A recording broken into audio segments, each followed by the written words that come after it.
Decía que es un gusto estar compartiendo esta mañana con ustedes una línea de investigación que he estado haciendo ya hace algún tiempo sobre la Universidad Chilena, cómo la Universidad Chilena se relaciona o no con el concepto de universidad de clase mundial y qué es lo que le falta a la Universidad Chilena para competir en las grandes ligas de las universidades mundiales. Eh, lo, lo que yo he hecho en estos últimos 4 o 5 años es trabajar sobre todo con la Universidad de Chile y la Pontificia Universidad Católica de Chile, que son las universidades que tienen mayor desarrollo de investigación en Chile, buscando entender cuáles son las condiciones que podrían acercar esas universidades al concepto de universidad de clase mundial o, por el contrario, alejarlas. Lo primero que conviene tener presente es que el concepto de universidad de clase mundial está muy relacionado con el fenómeno de los rankings de universidades, que es un fenómeno que comenzó hace 8 años aproximadamente y que ha tenido como principal animador una universidad en Shanghai, la Universidad Shanghai Jiao Tong, que publica todos los años el ranking académico de universidades conocido como ARWU.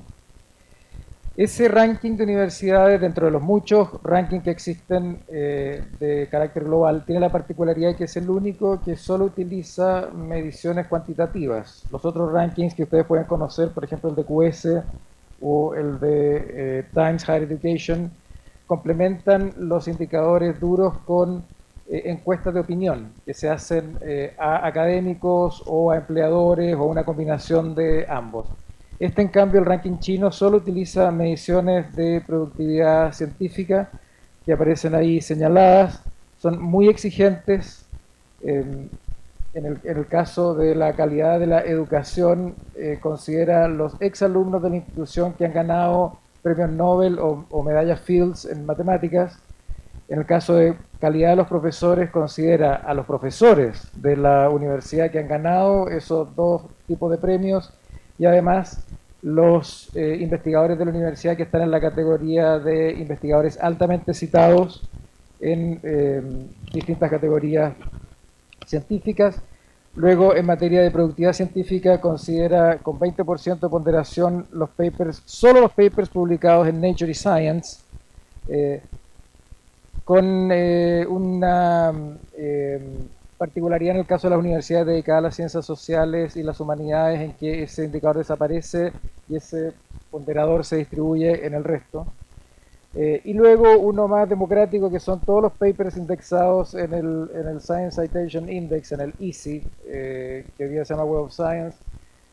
Y por último hay un pequeño deflactor que considera el tamaño de la institución, porque evidentemente las instituciones más grandes tienen más producción y por lo tanto tienden a tener mejores resultados en los indicadores anteriores.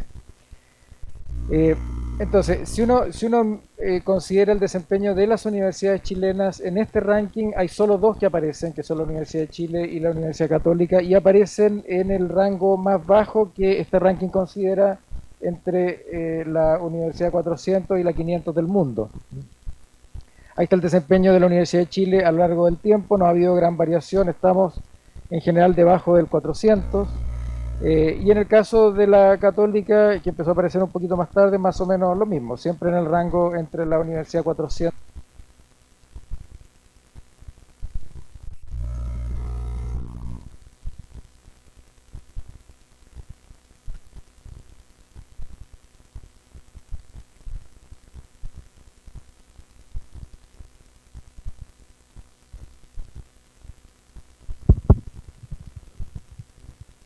Agotando todos los micrófonos.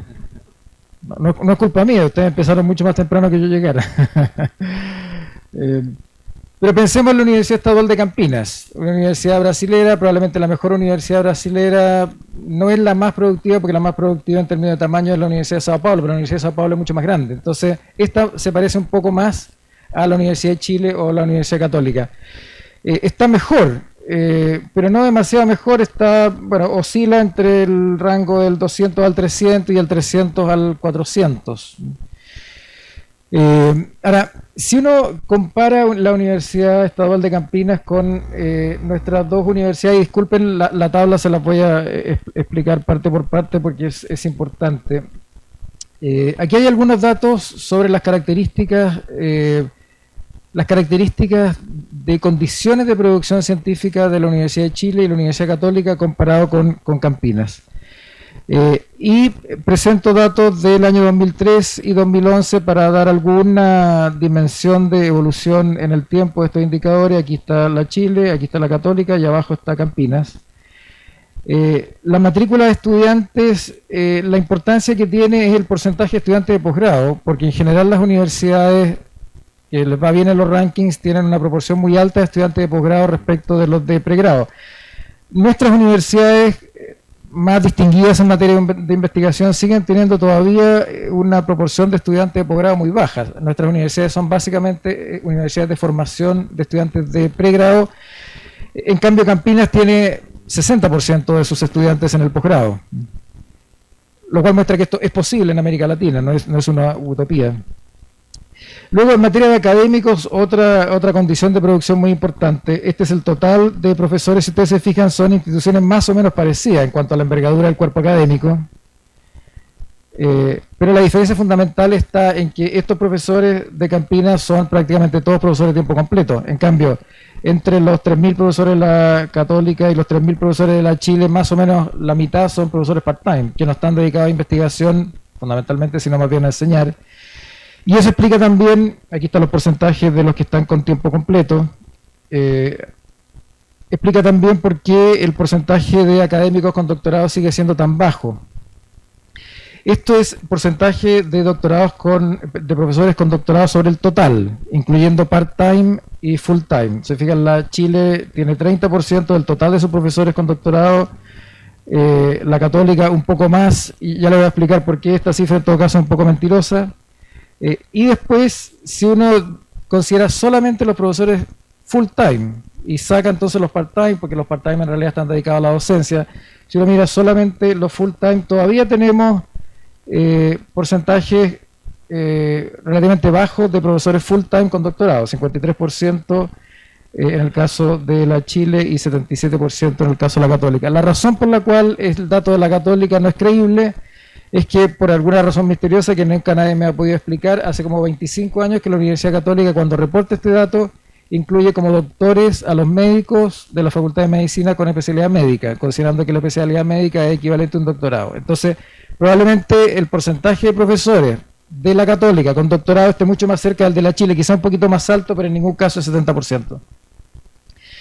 Y por último, publicaciones en 3 años. El indicador, ustedes se fijan, la Chile 4.600, la Católica 3.800 y Campinas, bueno, claro, teniendo menos profesores, pero más profesores con doctorado dedicados a investigación, produce más o menos el doble. Doctorados conferidos, muy importante. Nosotros todavía tenemos dificultades en producir suficiente número de doctores. Estos números han aumentado en el último tiempo, pero siguen siendo prácticamente en el caso de la Católica un orden de magnitud de diferencia con Campinas. Y presupuesto. La Universidad de Chile tiene un presupuesto de 840 millones de dólares, la Católica 700 millones de dólares, Campinas 1.186 millones de dólares. El presupuesto entonces de Campinas es más grande, pero si ustedes se fijan no parece ser la dimensión fundamental. La dimensión fundamental, creo yo, es el porcentaje de estudiantes que están en el posgrado y en particular en el doctorado, y el porcentaje de profesores que tienen doctorado y por lo tanto son investigadores activos. Ahora, eso es la base institucional de producción de la ciencia en la universidad, pero además las políticas públicas son muy importantes y las políticas públicas chilenas no ayudan al desarrollo de universidades de clase mundial. No obstante que el financiamiento público a la educación superior ha aumentado mucho, por mucho tiempo se usó en Chile y sobre todo en la calle, el 2011, cuando los estudiantes protestaban, decían que la inversión pública en la educación superior chilena era muy baja, que prácticamente el 85% del financiamiento de la educación superior era privado, aranceles que pagaban los estudiantes, y solo el 15% era financiamiento estatal, lo cual era cierto, pero hacia el año 2003-2005. Pero como consecuencia de un montón de factores, el gasto público en educación superior aumentó mucho, y llegó a ser, en términos de porcentaje del PIB, la siguiente distribución. Un 1.04% es aporte del Estado, y el resto, hasta llegar a 2,5% del PIB, es aporte privado. Entonces, hoy día, más o menos, en el financiamiento de la educación superior, el Estado pone un 40% y los privados, a través del pago de aranceles, ponen un 60%. Fíjense ustedes que el aporte estatal no está tan por debajo del promedio de la OCDE de financiamiento público a la educación superior. Y en todo caso, este número, que Chile gaste el 2.5% del PIB en educación superior, es uno de los más altos del mundo. Hay muy pocos países donde este indicador llega tan alto. La razón de que sea tan alto en Chile es que el gasto privado en educación superior es muy alto, porque las universidades, como ustedes saben, tanto las públicas como las privadas, cobran aranceles, y cobran aranceles altos. En consecuencia, es el esfuerzo de la familia lo que sostiene este número tan alto de inversión en educación superior. Entonces, el volumen de gasto tampoco es el problema. El problema es la distribución. Fíjense ustedes cómo ha aumentado el gasto en educación superior desde el año 2005, pero el grueso de este gasto se está yendo a ayudas estudiantiles. Estos son becas y aporte del Estado al crédito con aval del Estado. Y esto, en cambio, es el financiamiento directo a las instituciones, o puesto de otra forma, esto es financiamiento a la demanda y esto es financiamiento a la oferta. La moraleja es que en Chile el financiamiento sigue al estudiante, en la educación escolar y en la educación superior. Cuando el financiamiento sigue al estudiante, se produce un problema muy complicado, que es que las universidades que ganan son las que logran matricular más estudiantes, no las que realizan más investigación o alguna otra actividad de interés de la sociedad. Es simplemente una lucha por capturar estudiantes, que son los que traen el financiamiento, ya sea porque lo pagan directamente o porque vienen con una beca o un crédito subsidiado por el Estado.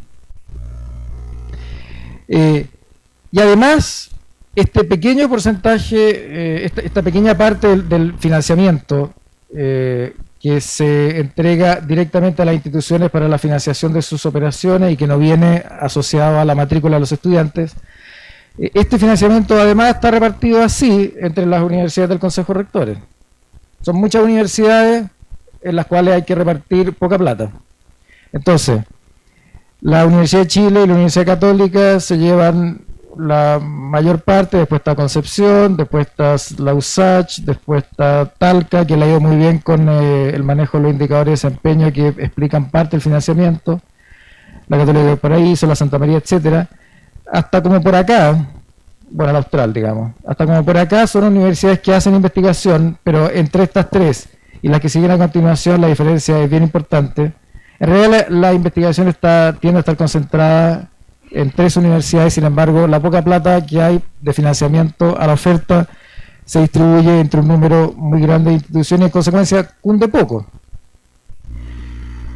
Por último, entonces, ¿qué es lo que nosotros necesitamos para progresar en tener universidades de clase mundial, es decir, universidades que tienen un nivel de producción científica que las coloca en el mapa universal?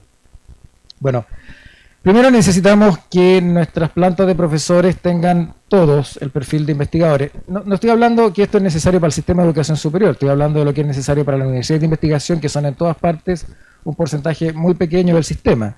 El resto hace formación de profesionales, lo cual es muy importante y vital para el funcionamiento de la sociedad y la economía.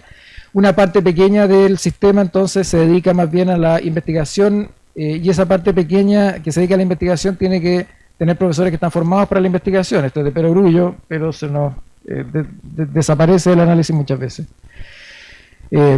Y luego una universidad de investigación tiene que estar centrada en la investigación y en el posgrado mucho más que en la formación de pregrado, pero nosotros estamos obligados a formar gente en el pregrado en muy buena proporción por el modelo de financiamiento, que nos exige tener estudiantes de pregrado para poder financiar la investigación. El nivel de inversión es importante.